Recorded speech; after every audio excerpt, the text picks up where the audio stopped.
తెలంగాణలో పార్లమెంట్ ఎన్నికలు సమీపిస్తున్న వేళ ఇక బీజేపీ అత్యధిక స్థానాలను అంటే 10కి పైగా స్థానాలను ఇక్కడ కైవసం చేసుకోవాలని చూస్తా ఉంది. అందులో భాగంగా సర్వేలు చేస్తా ఉంది. సర్వేల ఆధారంగానే ఇక చిన్న లేదు, పెద్ద లేదు. అదేవిధంగా అగ్రనాయకులు అని చెప్పుకున్న వారిని కూడా ఆ సిట్టింగ్ స్థానాలు కూడా మార్చాలనే ఆలోచన కూడా అధిష్టానం చేస్తున్నట్టు తెలుస్తా ఉంది. ఇక బీజేపీకి సంబంధించి ఇప్పటికే ఇక కరీంనగర్ సర్వే చేయించినట్టు అంతర్గతంగా తెలుస్తా ఉంది. కరీంనగర్ సర్వేలో ఇక బండి సంజయ్కి ఇప్పుడు ప్రస్తుతం ఉన్న ఎంపీ సిట్టింగ్ స్థానంగా ఉన్న బండి సంజయ్కి ఇవ్వకపోతే ఇక సర్వేల ఆధారంగా ఇంకెవరికి ఇస్తారనేది మాత్రం ఒక క్వశ్చన్ మార్క్గా ఉంది. అందులో భాగంగానే ఇక కొత్త పేరు, కొత్త ముఖం తెర మీదకి వచ్చింది. పాడి ఉదయనందన్ రెడ్డికి టికెట్ ఇవ్వబోతున్నారు అనేది మాత్రం పూర్తిగా బీజేపీ వర్గాల్లో పెద్ద ఎత్తున చర్చ జరుగుతూ ఉంది. ఇక ఆయన వీణవంక మండలానికి సంబంధించిన వ్యక్తిగా ఉన్నారు.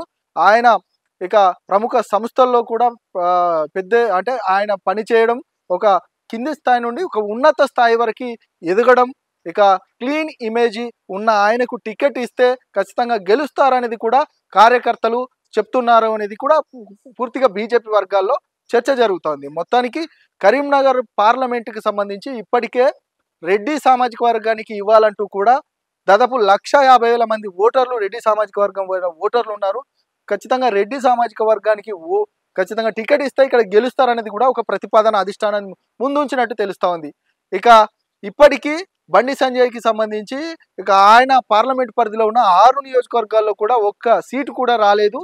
ఇక కుల రాజకీయ సమీకరణాల దృష్ట్యా ఇక ఆయన ఎవరైతే ప్రతిపాదించారో ఆ అసెంబ్లీ స్థానాలకు సంబంధించి ఆయనకి ఇవ్వమన్న వారికి మాత్రమే టికెట్లు ఇచ్చారు.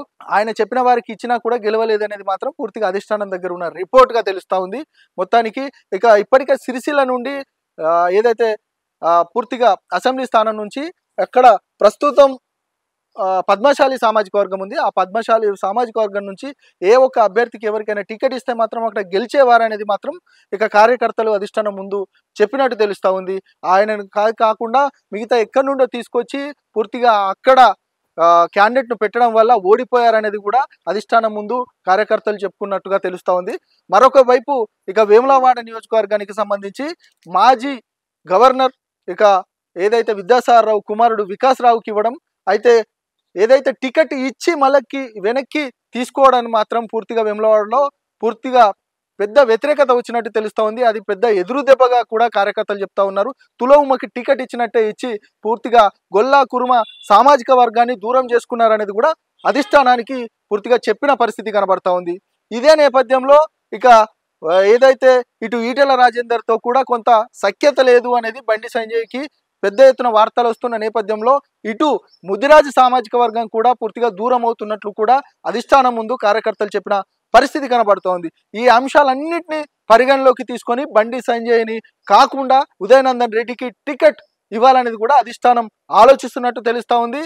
ఇక బండి సంజయ్ని తప్పిస్తే ఇక జహీరాబాద్ నుండి ఆయనను పోటీలోకి దించాలి, జహీరాబాద్ నుంచి పోటీకి దించి అక్కడ గెలిచేలాగా ప్రయత్నాలు చేయాలంటూ కూడా అధిష్టానం ఆలోచిస్తున్నట్టు తెలుస్తూ ఉంది. మరొక వైపు ఇక దాదాపు సామాజిక వర్గాల దృష్ట్యా చూసినట్టయితే రెడ్డి సామాజిక వర్గానికి ఇప్పటికే 1,50,000 ఓట్లు ఉన్నాయి. ఇక మరొక వైపు ఇక ముదిరాజు సామాజిక వర్గానికి సంబంధించి 1,50,000 ఓట్లు ఉన్న పరిస్థితి కనబడతా ఉంది. దాదాపు 300 కాపు సామాజిక వర్గానికి సంబంధించి 90,000 ఓట్లు ఉన్నట్టు తెలుస్తూ ఉంది. ఇక ఎస్సీ సామాజిక వర్గానికి సంబంధించి 30,000 ఓట్లు ఉన్నట్టు తెలుస్తూ ఉంది. మొత్తానికైతే ఈ రెడ్డి సామాజిక వర్గానికి టికెట్ ఇవ్వడం వల్ల ఖచ్చితంగా కరీంనగర్ నుంచి ఇక పార్లమెంట్ పరిధిని కైవసం చేసుకోవాలనేది కూడా బీజేపీ ప్రయత్నిస్తూ ఉంది. ఇదే నేపథ్యంలో ఇక రానున్న దాదాపు 10 స్థానాలను పార్లమెంటు స్థానాలను గెలిచి ఇక కేంద్రంలో కూడా నిలబెట్టుకోవాలి పార్టీని అనేది మాత్రం ఆలోచిస్తున్నట్టు తెలుస్తూ ఉంది. మొత్తానికి 2 అంశాలు, ఇక బండి సంజయ్ని తప్పిస్తే అక్కడ పార్లమెంట్ పరిధిలో ఏ విధంగా ఉండబోతుంది, మరొక వైపు ఆయనకు జహీరాబాద్ టికెట్ ఇస్తే ఏ విధంగా ఉండబోతుంది, ఈ 2 అంశాలు ఇక అధిష్టానం ముందు ఉన్న ప్రశ్నలుగా తెలుస్తూ ఉంది. ఆ అధిష్టానం ముందు ఇక ప్రతిపాదనలు పెట్టారు.